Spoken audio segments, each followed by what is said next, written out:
Good morning. I want to do something real quick. Look around.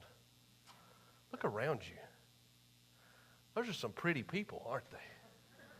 Man, I was listening and worship and watching you guys, and I'm just so excited about the crowd that's here this morning. And I know that you're probably here because we were starting a new series, or Ronnie was supposed to begin a new series called Your Journey.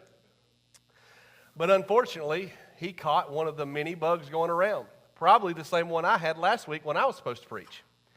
And he called me on Friday.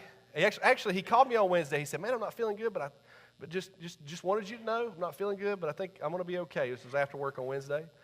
On Thursday, he called me. He said, "Man, I think I'm good. I think I'm good. The cough's kind of going away. I think I'm good." Friday, he called me, and he said, "Hey, man, I just want to let you know." And I said, "Okay, so I need to preach?" He said, "Yeah." Which I'm kind of excited about it because it gives me an opportunity to preach a message that I was supposed to preach last week.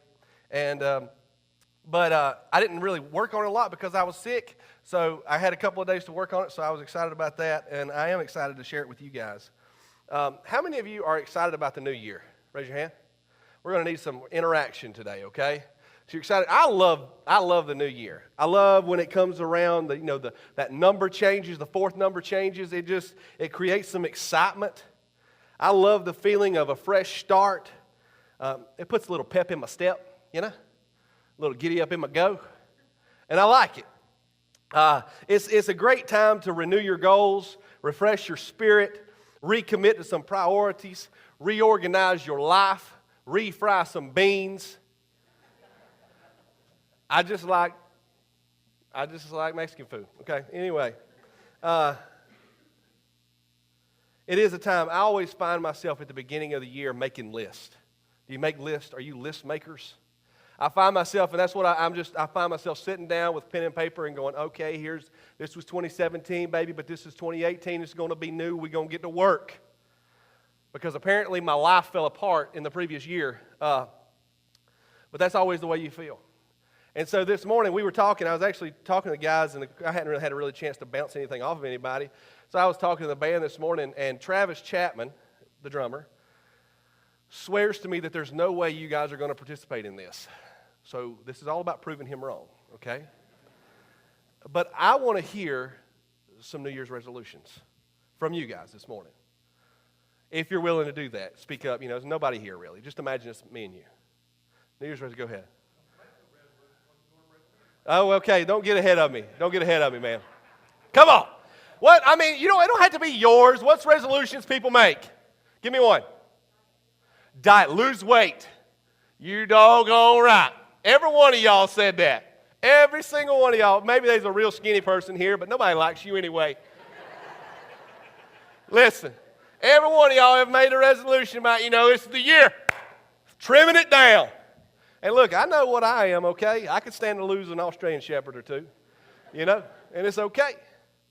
But, so losing weight, but not just losing weight. It could be just getting healthy, It could be exercise. I want to exercise more. I want to, what's something else you do when you're trying to lose weight? I don't even know. Oh, diet. It could be about your nutrition, what you're doing. Okay, so I get that. Getting healthy, absolutely. What's something else? What? Did he say growing a man bun? Because that's what I heard. That has to be the baldest man in the room. Yeah, there he is. Okay. Hey, keep him dreams up, baby. You know what I'm saying? Keep them up there. What do you make resolutions about? What's something else? Of being relationships. Absolutely. I like that. Relationships. So many of our resolutions are about relationships, about spending more time with what? Family. Absolutely. Rekindling the romance in our marriage. Right? Being a better parent. Those are resolutions. I like that, man. It's deep. I love it. What about something else? Nobody wants to say it because you all know it's true. What else? Money. Money. Absolutely. Yes, that's a camouflage wallet. Don't judge. Look, money. We all make resolutions about money. What do we want to do? We want to spend less and we want to save. Absolutely. That is what we want to do. We just want to watch that bank account grow, We got visions of how we're going to have, this cash in our future. What else? Oh, yeah, spiritually. I love it. We make spiritual resolutions, right? Want to grow closer. I want to be closer to God. I want to pray more. I want to read my Bible more. Definitely spiritually, I love that resolution. That is definitely what we do. What about it? What about this? I got one. I'll just throw it out there. What about quitting a habit? You ever make resolutions about quitting something? No? Just, okay. What about Facebook? I love it. Everybody's like, no, I don't do nothing wrong. We in church, and I don't have any habits. Those are for the devil.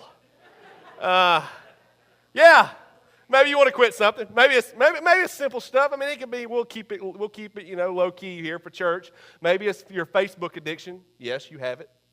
Maybe it's just your phone in general.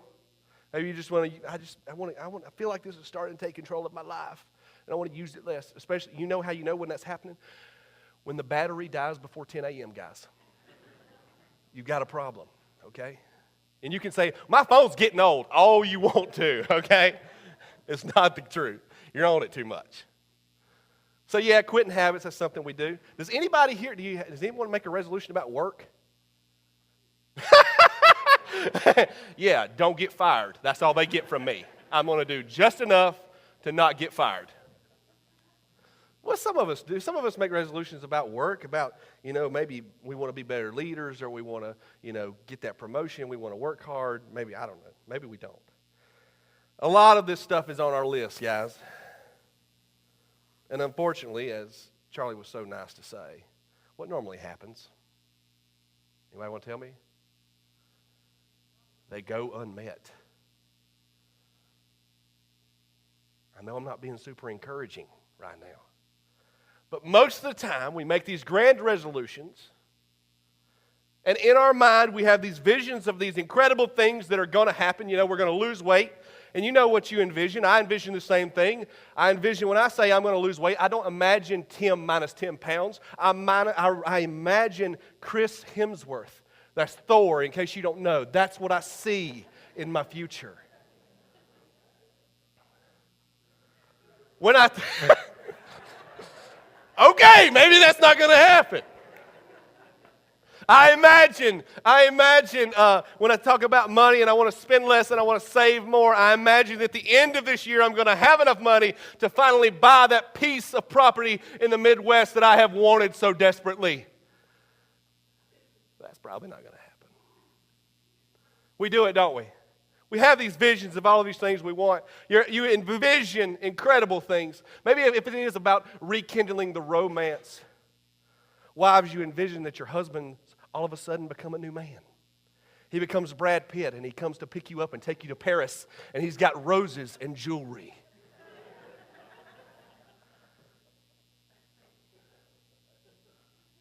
Husbands, you imagine your wife looking at you across your brand new bass boat and winking at you as she's grilling a steak. Like, that's what you imagine. You imagine family time, like you're playing board games, and your son comes up, sits in your lap, Dad's, and he goes, "Oh, Dad, you're just the best." Kids come running and give you big kisses on the cheek before they go to bed. That's what we imagine. We imagine our bosses coming in and just handing us a bonus check that was enough money to buy that Midwest property anyway. Putting you up in front of everybody at work and saying, this is the best employee there's ever been, ever in the history of employees. When we make our resolutions, that is what we envision. And most of the time, if I'm being honest, most resolutions lead to complete and utter failure. Most of the time. The Bible says in Ecclesiastes chapter 7, verse 8, this is what it says. It says, finishing is better than starting. And we have a real history of getting real excited about starting and doing a really poor job of finishing. Did you catch that? We can sure get fired up about starting. But most of the time, we don't finish. So this morning, I want to share with you a story in the Bible that I believe can help us fulfill our resolutions. Now, this is just kind of a piece of the story I'm going to tell, but last year, Ronnie gives me things to do quite often, and he asked me to read the book of Joshua. And so I've preached out of Joshua a few times this year, or the last year. And I'm going to do it again today. And so Joshua chapter 10 is where we're going to be. And I'm going to kind of set this story up for you because it's just such a good lesson about resolutions and goals.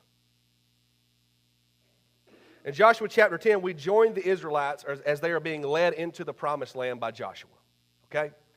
And as you know, and you've probably read this or heard some of these sermons, these stories before, they're moving into the land, and in order to inhabit the land that God had promised them, they have to conquer the land, right? They had to remove all of the enemies that held the land. These people had cities already. They had armies established already. And as they came to a city, they would have to conquer that city. And where we're picking up here, they had already watched as the walls of Jericho fell. They had already had the big misstep with the city of Ai. And then they had already battled Ai for the second time and won, and were completely victorious. And that's where we're picking up, is following the battle at Ai. Now, I want to paraphrase this like a madman, because just to be honest with you guys, if I tried to pronounce all the names that are in this story, it would be embarrassing for me. And so I'm just not going to do it, okay? And so I'm going to kind of paraphrase this story. But here's what happens.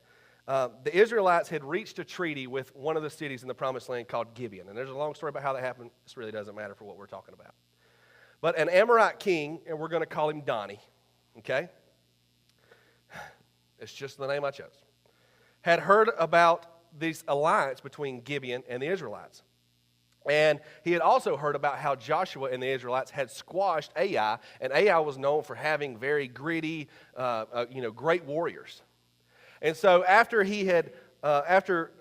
this king, Donnie, had heard that, he picked up the phone. And guess what he starts doing? He starts calling. They don't have phones back then, but you get the idea. He starts calling all these other Amorite kings. And I don't know how the spiel went, but I think this is the general gist of it. He says, hey guys, whatever their names are, he said, I just want to let you know that, in case you haven't heard, Gibeon has entered into a treaty with the Israelites. And the Israelites already defeated Ai. I think we're in trouble. How about we bind together and we create our own alliance? It's like Survivor. Is that show still going on? And we create our own alliance, and that way we can meet these guys in battle. And so that's what he does. And he calls 4. So he ends up with 5 kingdoms that are all in an alliance together to face Israel and Gibeon. Now, the first thing on their list was to attack Gibeon. That's what they were going to do. So that as soon as they all got together, they came up with a plan. Here's what we're going to do. First thing, we need to get rid of Israel's ally. That's what we're going to do. We're going to attack that city. And so that is what they did. And so all of the Amorite kings got their armies together, and they began to move the entire army to the city of Gibeon. Now, what does Gibeon do? They pick up the phone, and they say, hey, Joshua, just want to let you know that these guys, the Amorite kings, are coming after us, and they're about to attack us, and we're going to need some help. Don't leave us stranded. We got a treaty. We got a truce. Come help us. So Joshua and all the Israelite soldiers, it says in the Bible, picked up. They left their camp at Gilgal, and they head to Gibeon to meet the 5 Amorite kings and their armies. And this is where I want to read from. Read with me in verse 8. So as they're en route, the Lord said to Joshua, do not be afraid of them, talking about the Amorites, for I have given them into your hand. Not one of them will be able to withstand you. That's pretty good, isn't it? That's a pretty good promise. After an all-night march from Gilgal, Joshua took them by surprise. Verse 10 says, the Lord threw them into confusion before Israel, so Joshua and the Israelites defeated them completely at Gibeon. Israel pursued them along the road going up into these towns. Now I want you to listen to me. Let me paint a picture of what happened right here. So Joshua and the Israelites get there. They meet the 5 Amorite kings, and God promises, says, don't worry about it. You're going to whip them. Don't worry about it. You're going to take care of them. And they beat them at Gibeon. But then these 5 Amorite kings begin to run. They're trying to flee to get away from the Israelites. And what do the Israelites do? Somebody tell me. They pursue them. They keep going. They say, man, we're going to catch them. You're not getting away today. We're not going to fight you tomorrow. We're going to get you today.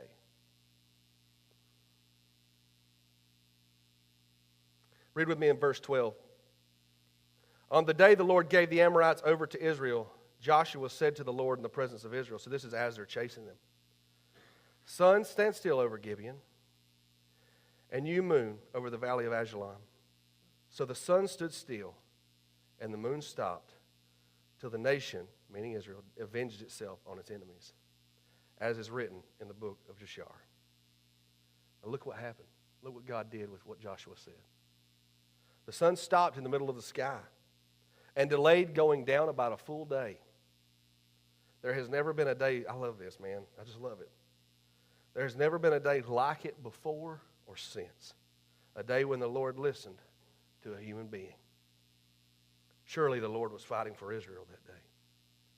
Then Joshua returned with all of Israel to the camp at Gilgal. All right. So you've got these resolutions. And we read this story, you say, okay, Tim, what is it? What is it in this story that's going to help me with my New Year's resolutions, right? What is it? You say, well, I see that they had formed an alliance. Is that what you're talking about, Tim? We need to have allies as we face our New Year's resolution. Yeah, I mean, I guess that's good. That is something you probably hear in a different kind of conference.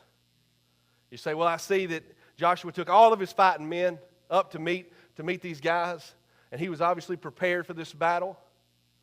So is that what you're talking about with our resolutions? We need to be prepared? Well, I think it is good to be prepared, man, always.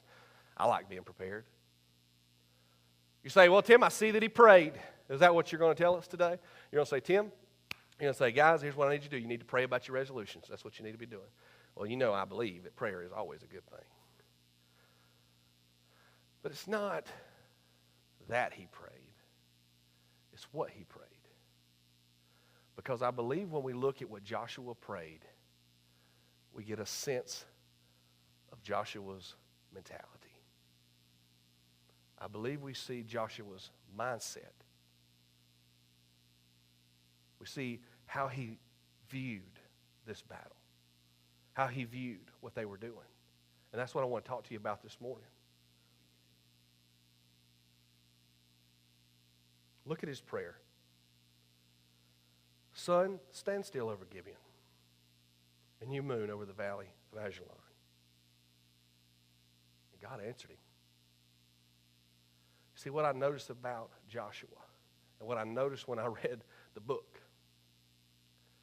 is that Joshua on this day wanted to win that battle that day. He wanted to win the battle today. That's what he wanted to do. Now, I don't want you to misunderstand me. You see, the Israelites were on a pretty incredible journey.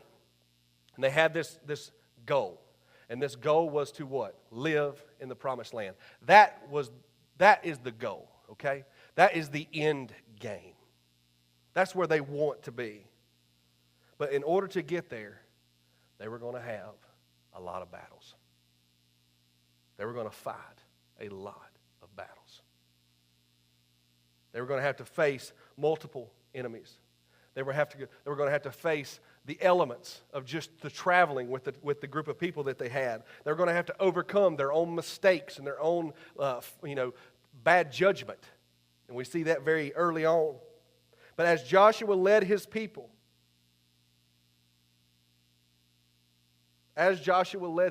what we see is that Joshua was a battle-a-day kind of guy. That's what he believed in. He believed in a battle a day. He understood that winning the day was the most important step in their journey. Winning the battle at hand was what counted.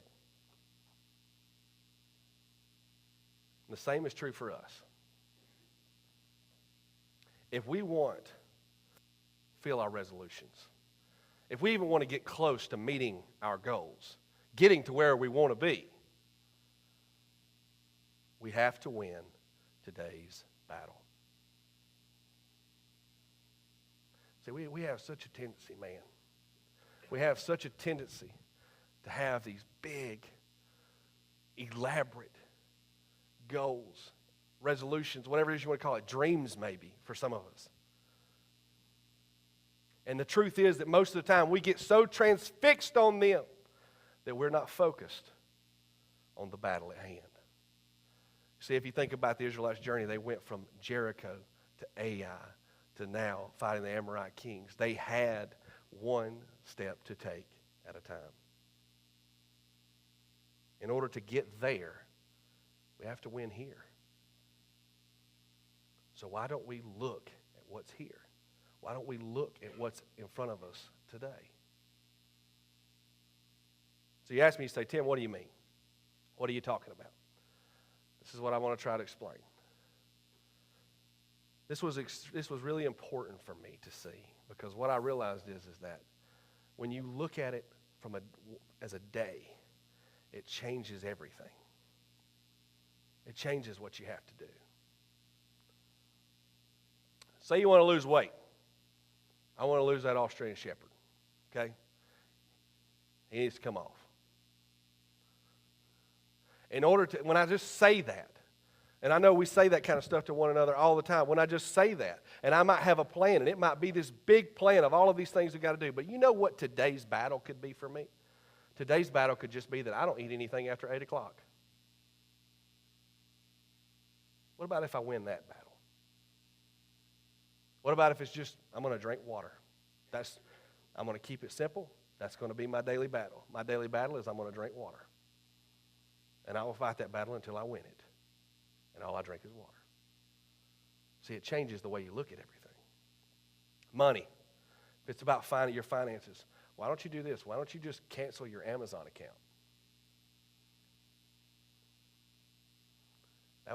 Don't get mad at me, okay? I like Amazon too.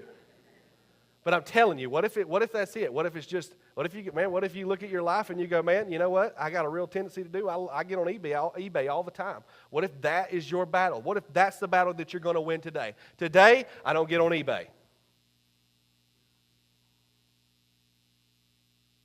See, it changes. It changes the way you look at it. Your goals will be different. Your resolutions will be different. Family. What if it's about family? Man, what if it's about your kids? What if it's this? What if it's, I'm going to be present while we're in the car on the ride to school? What if that's the resolution? What if that's the daily battle? To not cut on the radio, to not make a phone call to work, to not answer a work phone call. What if the battle is, that's your daily battle? When I'm with my kids, I'm present in the car. Now, I'm speaking truth to you, okay? Are you hearing me? Or is this boring you to death? If it's about your marriage, what if it's just like, what if it's this? I thought of this one the other day. I want to do it, babe, wherever you at. What if it's no matter what, we have one phone conversation every day that's about nothing? What if that's my daily battle? We have one phone conversation not about anything. It's not about what we're having for supper. It's not about who's picking up the kids. Every single day, though, during our work day, we're going to have one phone conversation that's just about nothing. It's just, hey, how are you? Just want to check on you. I love you, and I hope you have a great day, and that's it. What if that was the battle that you want to win today? You know what's so beautiful about these? You know why I love them? You can win them. You can. You can sit down and you can make a list of these things. And I want to tell you what you can do. You can win these battles. If it's about quitting a habit, getting rid of an addiction, what if it's no phones after 6 p.m.? That's a battle you can win. That's a battle you can win. If it is spiritual, and man, I hope you got a spiritual one. What if it's just like, we get so caught up, we think we're supposed to be these super Christians, We think that that's what's going to, that's my New Year's resolution for 2018 is I'm going to be super Jesus follower, That's what we see we want to do. We're going to, before we know it, we're lighting the bonfires at the house just by calling down fire. I mean, that's what we envision, us doing. Why don't you do this? Why don't you make a resolution that today you pray? Don't, somehow, some way, at some point, today I pray. That's my daily battle. I'll pray. This is not the first time in my life I've heard this kind of lesson, or I've learned this lesson. I'll tell you guys a real quick story. When I was 12 years old, I started working for a guy. And at 14 years old, I worked for Dr. Oliver at the Walhalla Vet Clinic.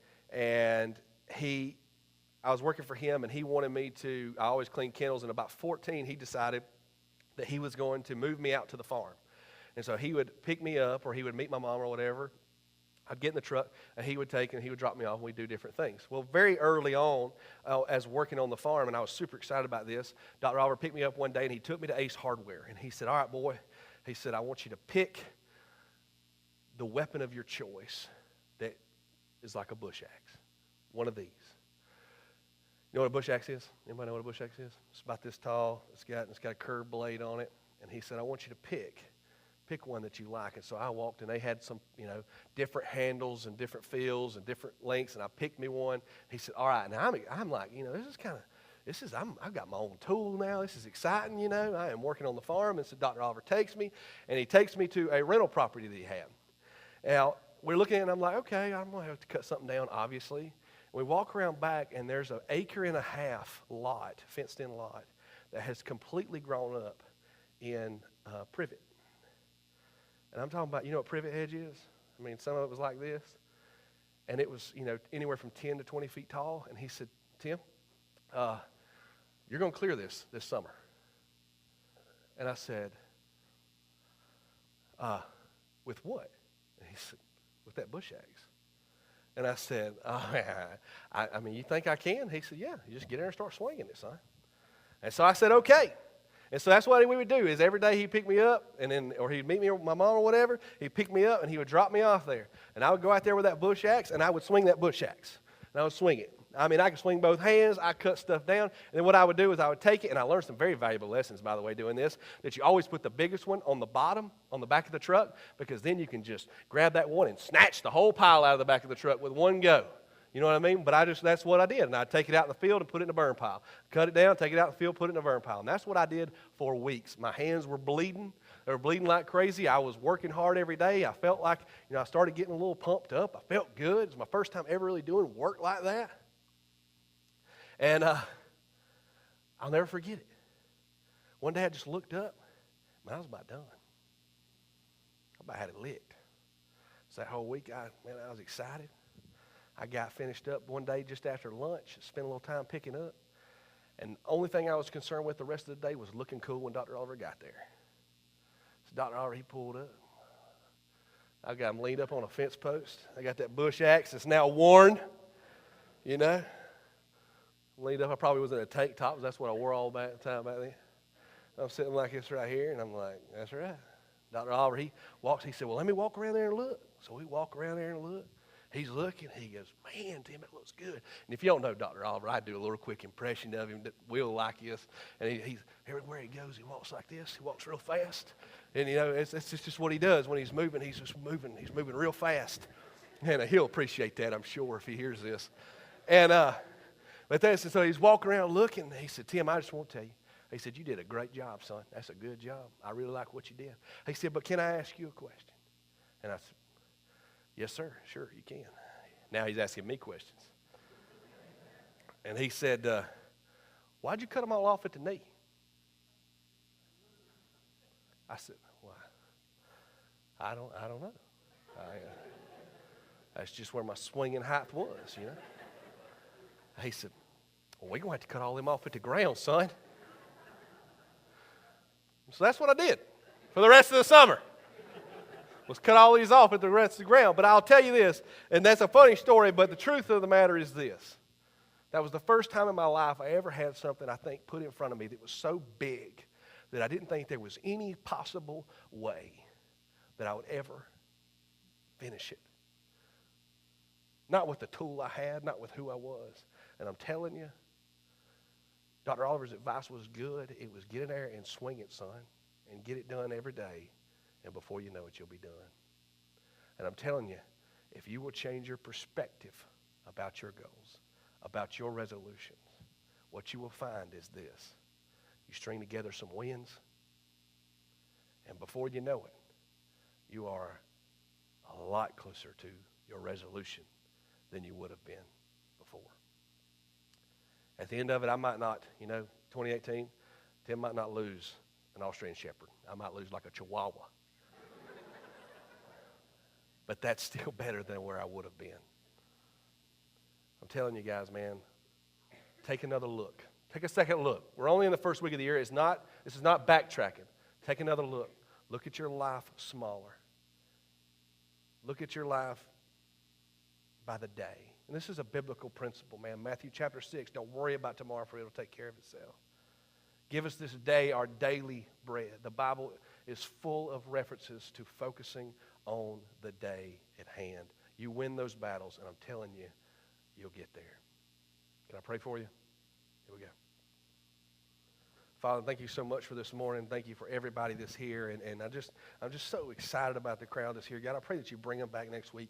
And I pray that we do take the time this week to look at our goals, look at the things that we have set, that you've set before us, that you've put on our hearts, things that we want to do, be more healthy, be more financially stable, to have, be closer with our families. And God, I pray to be closer to you. And I pray that we will begin to back up a little bit and look at our lives a little simpler and choose some things, pick some battles that, God, you will help us win.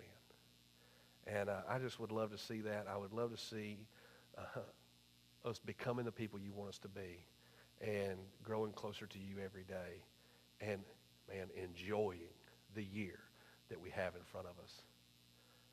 God, help us to take every day as it comes, and we'll give you all the glory. It's in Jesus' name. And everyone says, amen. Thank you so much for being here. If all goes according to plan, we'll start the new series next week. Hope y'all have a great weekend, rest of the weekend.